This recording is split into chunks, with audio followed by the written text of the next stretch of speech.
Come and listen to my story about a man named Jed. A poor mountaineer barely kept his family fed. And then one day he was shooting at some food, and up through the ground come a bubbling crude oil, that is, black gold, Texas tea. Well, the first thing you know, old Jed's a millionaire. The kinfolks said, Jed, move away from there. Said, California is the place you ought to be. So they loaded up the truck and they moved to Beverly Hills, that is, swimming pools, movie stars. The Beverly Hillbillies.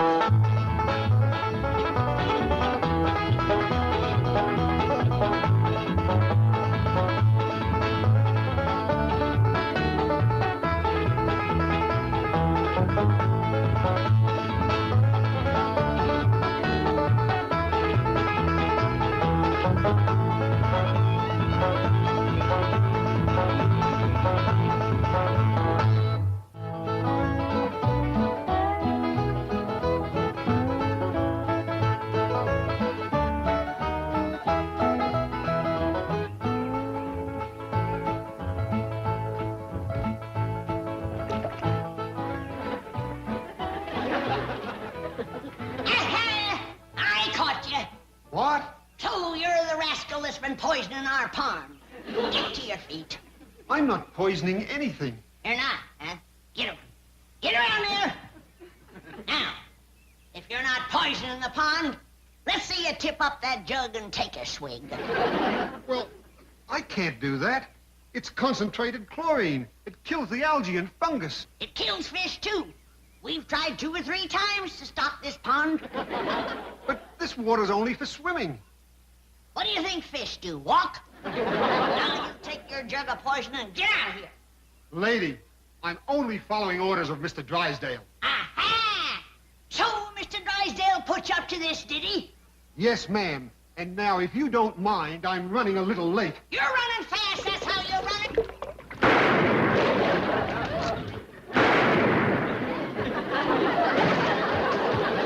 Sound like Granny must have treed something. All right, Jethro. Read me that letter from Mr. Drysdale's bank. I don't think you're going to want to hear it, Uncle Jed. It's terrible news. Like what? Like you ain't got no more money. I don't want no more money. I got more than I can use right now. 35, 40 million in it. Not according to this letter. You ain't got nothing. You're broke. Broke? Jed Clampett? Yes, ma'am. That's a fact. He's what they call overdrawn. What does that mean? Well, that means that you owe Mr. Drysdale's bank $34.70. Ah, that's why he wanted to get shed of us. Putting poison in our pond. Next thing you know, he'll be burning down our barn. Who? Mr. Drysdale, that's who. Oh, he was nice as pie to you when you had millions in his bank. But now that it's all gone, he has no use for you. How could all that money be gone? Jethro, are you for sure positive certain that letter's for me? Oh, yes, sir, Uncle Jed. There it is. Wrote in black and white. Mr. J.D. Clampett.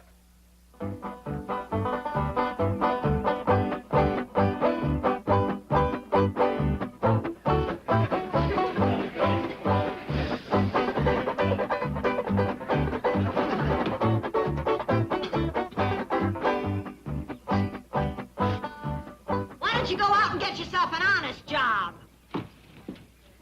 Opal, an actor must keep himself available in case the studio calls. You've been available now for over 10 years and they ain't called you. Must you tell it to all the neighbors? Who's telling them? They already know you're a bum. I am an actor. You are a bum. Opal, you are going to regret that when my big break comes, and it's due. Charles Boyer has switched to character parts. So? So, who do you think is going to take his place as the suave, continental leading man? Not you, Jake. That Jacques. That jerk. Oh, maybe the good news. It's right here in this mailbox. Now, you listen to me. You open that box and you're going to pick up every single bill that falls out. Hold your apron, Opal. Why, I put up with this, I'll never know. Someday, this will all be fan mail. Can't even go home to Mother. We're living with her. Someday, I will open this bank statement, and it will say that I am worth $36,422,000. And that day, I will turn into Liz Taylor. It did say that. Did say what? I'm worth $36,422,000. Well, don't just stand there, Liz. Help me look. I'll tell you where your money went, Jed Clampett. Why you're flat busted broke. You're living too high on the hog. Hello? Could I speak to Mr. Drysdale, please? Oh, thank you very kindly. Mr. Drysdale done left for the bank. What do you mean, too high on the hog? That's what I mean, too high on the hog. Back home you used to holler 2 miles to your neighbor. Out here you can't even holler next door. You have to use an expensive telephone. Granny, I don't hardly think I spent $35 million on the telephone. Milkman come. Want some? That's what I mean. Buying milk off on a truck instead of having our cow and squeezing our own. There you go, using your finger instead of your lungs. Well, now, Granny, the bank's about a 4 to 5 mile holler. Uncle Jed, I'll drive you down to the bank in the truck. That's the most sinful waste of all. Buying expensive gasoline for that fancy truck instead of walking a paltry 8 or 10 miles. I don't mind walking. Just got my shoes fixed. And you wonder where your money went. Granny's cheaper than buying him a new pair. Young'uns don't need shoes out here in Beverly Hills. That's one thing this place has got. Barefoot weather the whole year round. Morning, Pa. Can I ask you something? Sure, Ellie. There you are. There's the whole thing in a nutshell. Take a good look, everybody. Well, what's the matter, Granny? I was just fixing to give Wendell his breakfast. That's just it. Back home, we used to live off of possums. Out here, possums are living off of us. Fetch me my big lard barrel, Jethro. Lard barrel. Granny, you ain't fixing to fry Wendell, are you? No, child.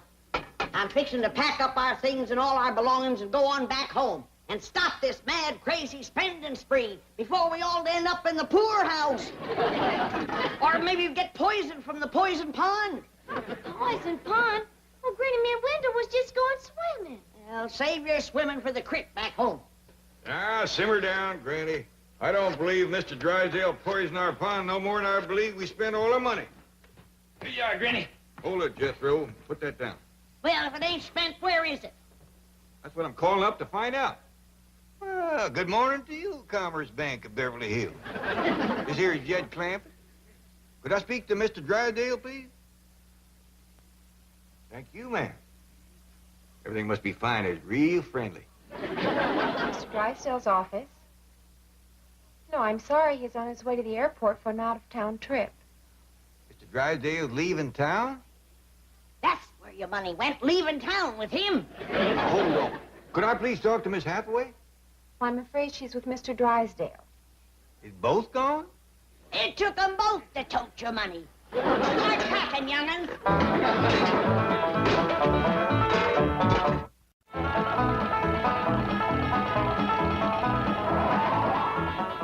Hey, you in that truck.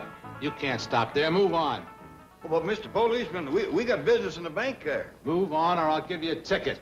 Oh, no, thank you. We already got a ticket for parking here. Two of them. $5 ticket and a $10 ticket. Hey, doggers, we should have brought him along. Move on or I'll give you a $20 ticket. Thank you very kindly, but we couldn't let you do that. What?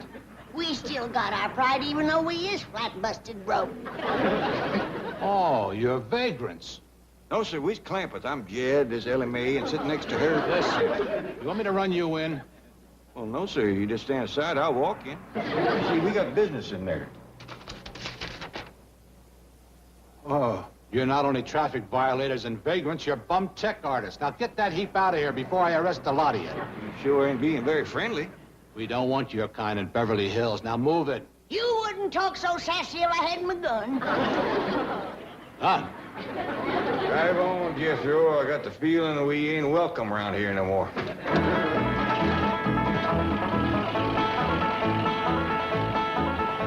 Jake, there's a cop. Maybe you shouldn't try to cash the check. Baby, it's the bank's mistake, not mine. Besides, is a man with $36 million going to miss a few thousand? Yeah, but it still seems dishonest. It isn't your money. Baby, to get a break in Hollywood, you've got to put up a big front. This is my chance. Next week, when I'm a big star, I'll pay it back. I'll pay it back. Well, Janet, Mr. Drysdale is winging east. And that leaves you and me to man this nerve center of our mighty bank. A little frightening, isn't it? Yes, Miss Hathaway. Now, during the chief's absence, I shall occupy his office and you will remain at my desk. Miss Hathaway's office. One moment, please. It's the new teller, Mr. Wilson. He said there's a rather shabbily dressed man by the name of J.D. Clampett wanting to withdraw $10,000. Wilson, Hathaway here. Don't let appearances deceive you. Mr. J.D. Clampett is good for any amount up to $36,422,000. Glad to help. $36 million. Needless to say, he is Mr. Drysdale's favorite depositor. Oh, that reminds me. The chief is having some work done at the Clampett estate. New filtering system for the pool, repairs to the driveway. I'll get on the phone and see that these things are taken care of. How about it, Uncle Jed? We gonna pack up and go back to the hills? It's up to you to decide, Jed. You're the head of the clan. Whatever you say goes. What's it gonna be, Paul? Go back home or stay here? We're gonna stay here. No, we ain't. We're going back home. Jed's gonna whop you, Granny. I'd rather get whomped than poisoned.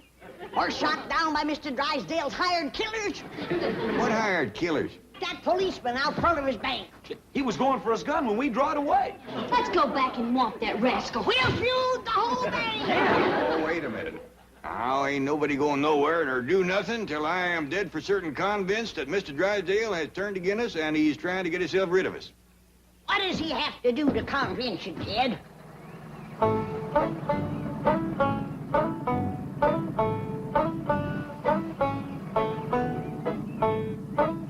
Who's that? I don't know, but I smell hot tar. Me too. Well, Jed, does tar and feathers convince you? Now, just calm down, everybody. Hey, mister, what you got in that little tank there? Hot tar.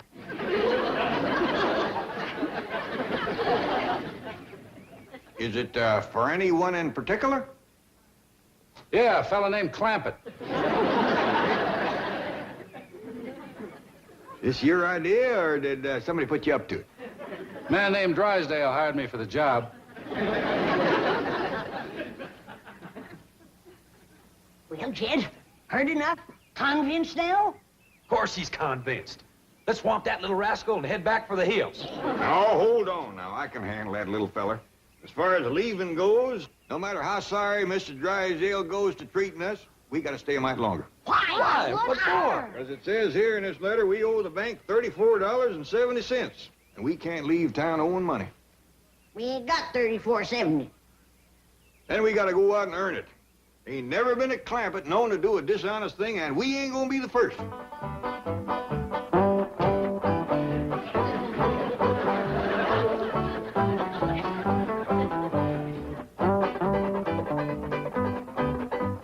Don't you and your mother wait dinner for me, doll. I'll grab a bite at the studio commissary. What studio? Well, how can I tell until after I've weighed all the offers? Oh, and start packing, doll. I can't wait to get away from that old, broken-down heap. Now, that's no way to talk about Mother's house. Who's talking about her house? Jake Clampett. Jacques, dear, Jacques. Oh, and doll, here. Get yourself some decent clothes. But, Jake! Don't worry.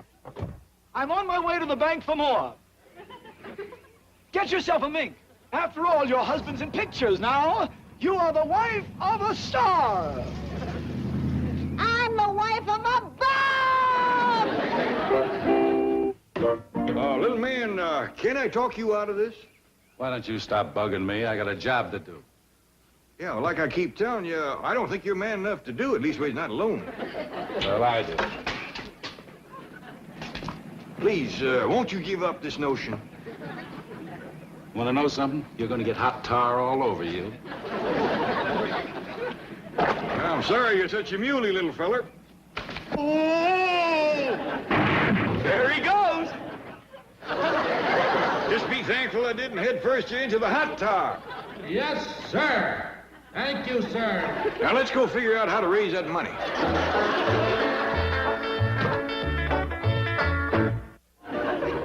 How you coming, Jethro?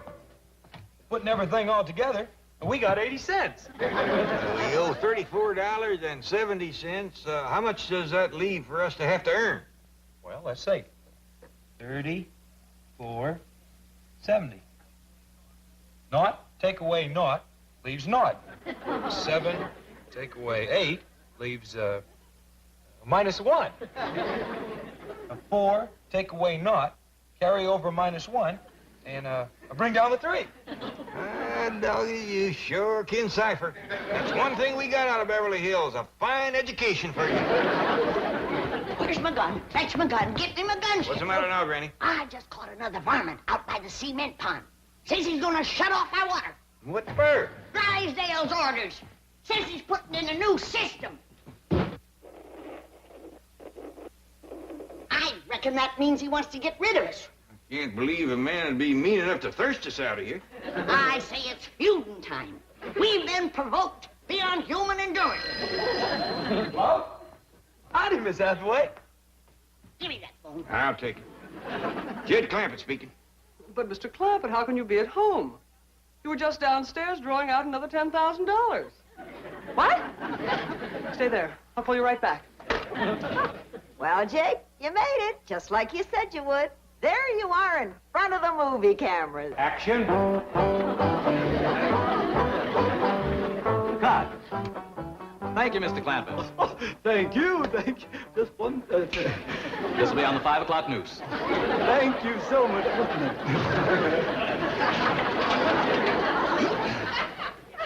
Well, did you hear that, Jake? You're going to be famous, just like you always promised. So, maybe a producer will see me. Call the studios and tell them to catch the 5 o'clock news. Of course, mere words can never express our deep humiliation over this unforgivable error. But your bank account has already been reimbursed, and Mr. Jake Clampett is safely in jail. In jail? Clampett? Well, yes. I don't hardly think we can hold still for that. But he took your money. Oh, any kin of mine is welcome to whatever I got. But you don't know that he is your kin. We don't know that he ain't neither. I reckon we'd like him fetched out of there just as quick as can be. All right, if you insist.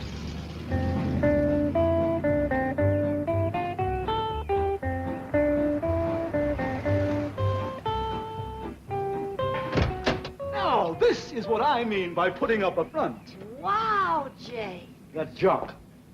I warn you not to try and take advantage of this situation. I am certain there is not the remotest possibility that you could be even distantly related to these wonderful people. And I am rushing back to the bank now to check you out thoroughly.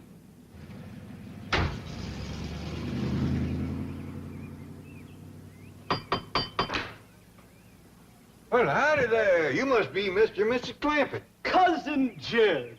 Pleased to meet you. Say, what side of the family are you from? This is my wife, Opal. And, darling, this is my long-lost favorite cousin, Jed Clampett. Howdy, ma'am. Hello. This here is my daughter, Ellie.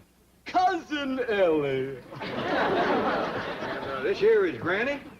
Cousin Ellie. Say howdy to Granny. Howdy, Granny. This young lady belongs in the movies, and I'm going to see that she gets there. Well, thank you. Can we all go? There's going to be a double feature tonight. Marvelous. She's so wonderfully naive and unspoiled. And this here is my nephew, Jethro. Howdy. I hear tell you're a movie actor. Quite right, my lad. Well, let's all go and have some victuals and get better acquainted with our cousins, Opal and Jake. That's Jacques. That's Jake.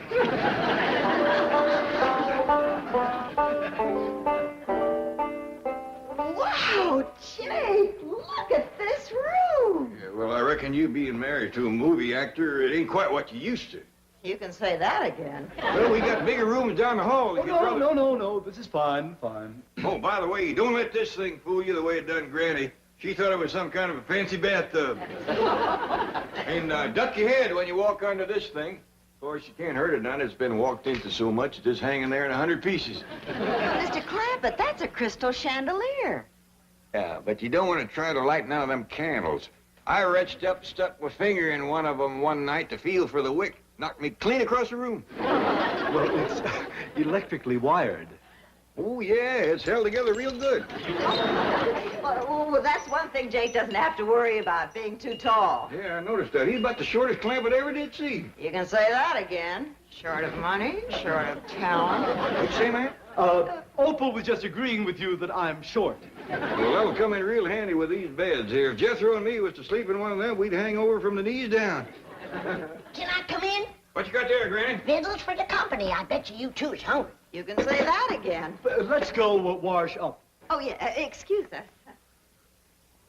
I reckon Cousin Jake's woman is kind of hard of hearing. That's the third time she's asked to have something said again. Maybe she'll get some help from these pickled crow gizzards. She just might. Ain't nothing here is better than a crow. Help yourself, kid. I got 56 jars of them. Oh, yeah, you made these to peddle to help raise money. Yeah, but now that we don't need the money, we got ourselves a couple of weeks of company eating. Hey, it's finger-licking good, Granny. Can I have seconds? Hold on. Here comes Jake and his missus. Well, now, isn't this nice of you? I reckon it is. But Jake here being our cousin, And a movie picture actor. you deserve the best. Hope you folks can stay a spell. Well, we wouldn't want... Well, eat and run? Oh, I think we can manage at least a week. How do you like my pickled crow gizzards? What did you say they were? I said they're pickled crow gizzards. Granny's got 56 jars. We can have them 3 meals a day. Not into her.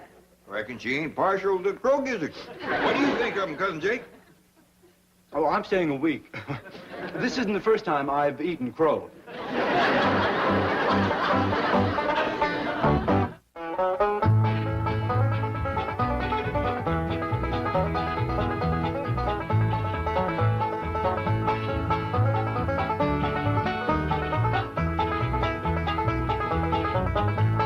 Now it's time to say goodbye to Jed and all his kin. They would like to thank you folks for kindly dropping in. You're all invited back next week to this locality to have a heaping helping of their hospitality. Hillbilly, that is. Set a spell. Take your shoes off. Y'all come back now. Here. This has been a Filmways presentation.